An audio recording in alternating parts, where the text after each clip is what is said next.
Hi guys, my name is Emily DeSimone with the Garden State Film Festival, and here with me today I have director Kyle LeClaire of the film Faerman Register Co. Kyle, how are you today? Good. How are you? I'm doing well, thank you so much. So Kyle, can you talk to our viewers a little bit about your film? Sure. Yeah. It's actually a film I shot years ago and kind of made one cut of, and then picked it up like kind of last year, re-edited it into something new, and yeah, now it's the iteration of what it is now. But essentially, it's a short film about an elderly man. He was a World War II veteran, and he owned the last remaining cash register shop left in New York.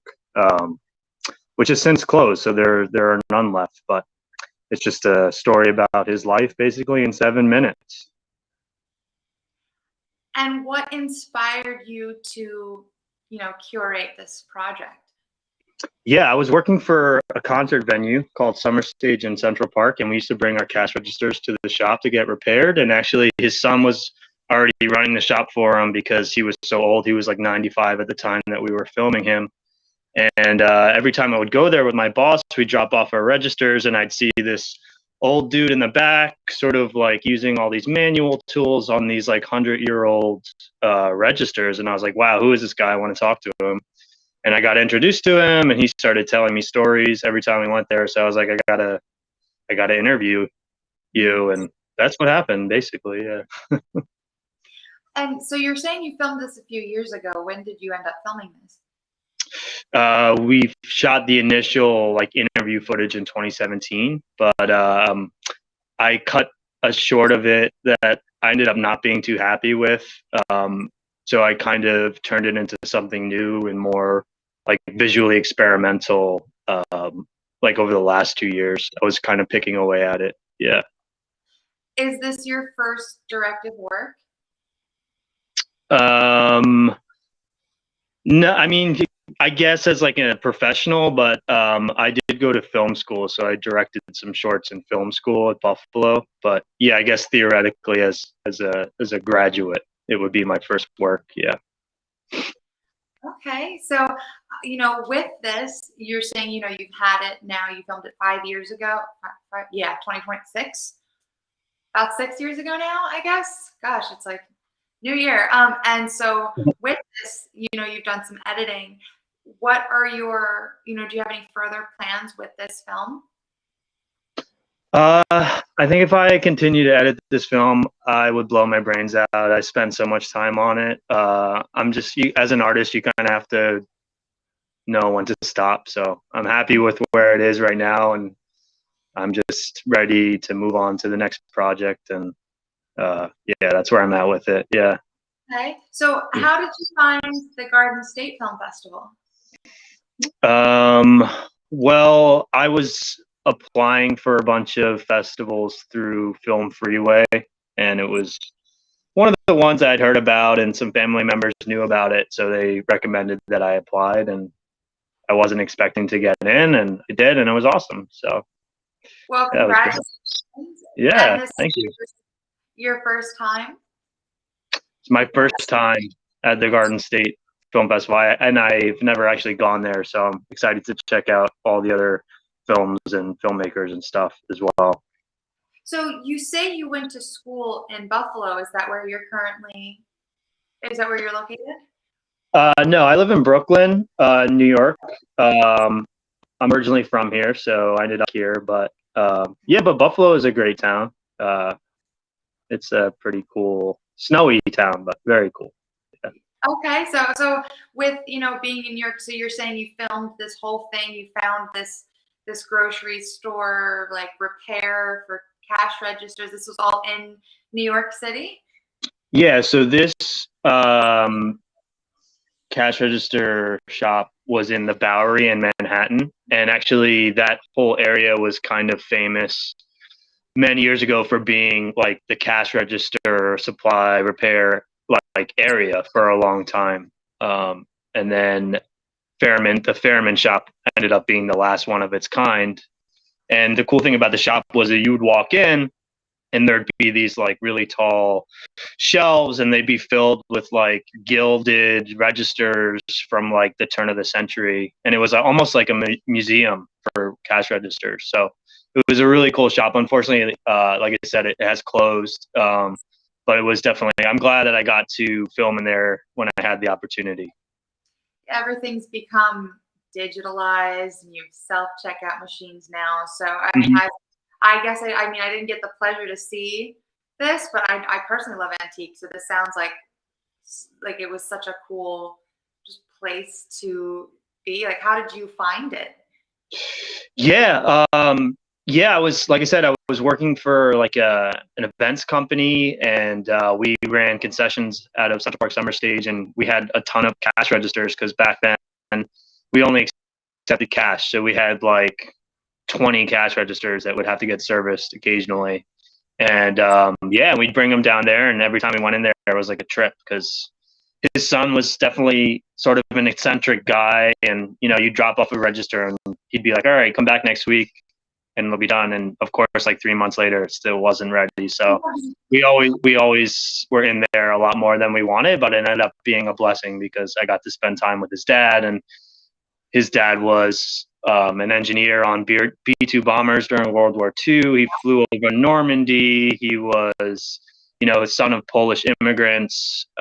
He just had so many amazing stories of being like a genuine New Yorker from a completely different era. So I kind of get inspired by stories that you wouldn't be able to hear any other place. So as like a documentary filmmaker, that's what I'm most interested in. And this gentleman had so many stories, so it's great. So you studied film in Buffalo, and this is your first film being a documentary. And I think you're saying do you like doing? Would you say that you would like to stick with like documentaries? Yeah, I think I'm most interested in like nonfiction narrative filmmaking, but I love all types of filmmaking, and I certainly am not limited to documentaries. In fact, I'm like writing some scripts for some fiction stuff at the moment too. So yeah, we'll see where it goes. That's fantastic. So your next project, because you're saying you're bringing this one to a close. What do you think will be coming next from you? We'll have to see. I mean, I already have like 3 other documentaries shot. I just have to edit them. So I'm sure as many other filmmakers involved in this festival know, like you just have a bunch of material that you shoot and then you don't do anything with it. And then when you get the time away from work to edit stuff, that's when you get it done. And as everybody knows, filmmaking is really intense, lengthy process. So yeah, we'll see. Probably another documentary, but yeah, I am working on a couple of fiction scripts. So who knows? Oh, that's fantastic. Wait, so Yeah. with this, what is it exactly that you want the audience to take from this documentary? Sure. I think it's such a interesting visual piece in terms of what's going on screen. It kind of juxtaposes with the stories that you're hearing from Mr. Faerman. I think that my goal was to kind of maybe allow the audience to put yourselves in the shoes of someone who's 95 years old. Like imagine running a cash register shop for like 60 plus years. You're walking down the aisles thousands and thousands and thousands of times. So that was sort of my visual inspiration, is to try and like visually represent memories and how memories sort of blend with reality and that kind of thing. So but the funny thing is when I started filming this project, I wasn't intending on going the experimental route, visually at least. I wanted it to just be sort of a straight up short doc, mostly like talking heads. But what ended up happening was every time we would ask Mr. Faerman a question, his son would like butt in with a comment. So we ended up with only so many like clean sound bites from him. So I was like, okay, well, I have these clean sound bites. How am I going to connect them? So I decided to just kind of like I said, go like really interesting visual route.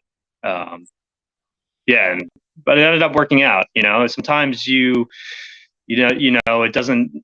Your artistic journey won't go as planned, but you end up with like happy accidents. So Well, yeah, clearly this was a very happy accident because you got yeah, the Garden State Film Festival with it. yeah, yeah. Oh, congratulations. That's a great, you're saying that this is your first work out of college, right? Mm-hmm, So mm-hmm. that's fantastic. And Yeah. you worked on this entire thing. Was this a one-man job? Did you work on this completely by yourself? Actually, no. For the actual shoot, I had a sound guy and a camera guy come in that were friends. But yeah, other than that, it was a pretty lengthy editing process. Like I said, it wasn't for any other reason that I just didn't have the time outside of work to work on it, and I decided to spend a lot of time on it in my free time to get it to where I thought it would be in a good place. And yeah, so it was mostly me, but I definitely did have help on the production side. No, I mean that's fantastic. And moving forward, are these people that you're saying they're friends of yours? Did you meet them through school or did you know them personally? These are both friends that I met through work. So not through school, but yeah, they're great guys. My friend Gabe was the main camera operator, and my buddy Paul did the sound for me, and they definitely made the film look and sound the way it looks and sounds. So I'm really appreciative to them, and yeah. So do you think you'll be coming to the film festival? I think I will be, yes. At least for whatever day they're showing my film, I'll definitely be there. It'll pop up on the bottom and I think it's Saturday. Okay. I think it will be. Let's see. Yep, Saturday, March 25th at the Berkeley Continental from 12 to 2. So, awesome. Kyle, do you have if this was your first work after college, what would you say was like a big obstacle that you ran into that you've now learned from? An obstacle. Yeah, sure. Well, like I said, the biggest obstacle was when we were filming, having to deal with someone on set who wasn't necessarily cooperating.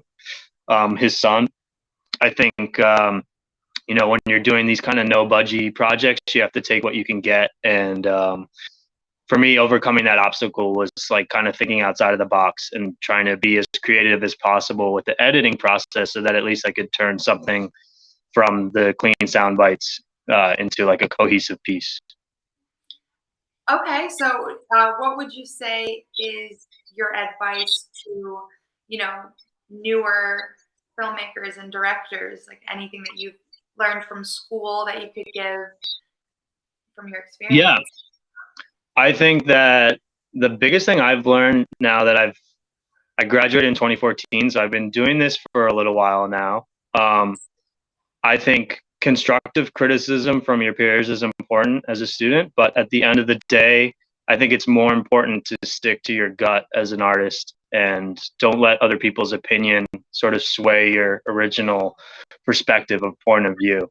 And just be confident in your choices, because at the end of the day, it's going to be your project and it should be, your passion and your point of view and not like 100 other people's opinions. Oh, Kyle, thank you so much for joining with me today. And everybody, I'm sure they're going to absolutely love your short doc. I mean, I have some family that are military, so just listening to this man's background like hits home for me. And I'm sure there are going to be plenty of people that it will hit home for them as well. So I'm so looking forward to meeting you in person. Like I had said before, you guys can see Faerman Register Co. on Saturday, March 25th at the Berkeley Continental from 12 p.m. to 2 p.m. Kyle, I hope you have a great rest of your day. Hey, you too. Thank you so much. Thank you.